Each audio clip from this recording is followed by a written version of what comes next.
So guys, to get started, we're going to set up this project, and the first thing that we need to do is add components to our Android application.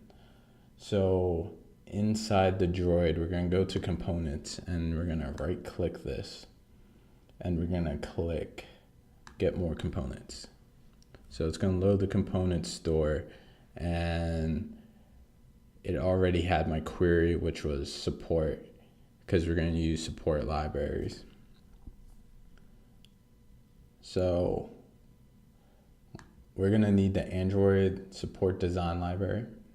So go ahead and add that to the app.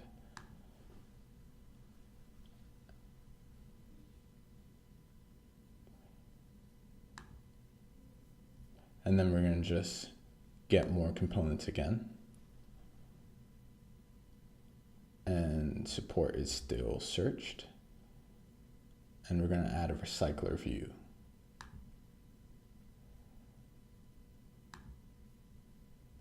And you just agree to the terms and service. So I'm adding that. So up here, it's just letting me know that it's saving and the project has been saved.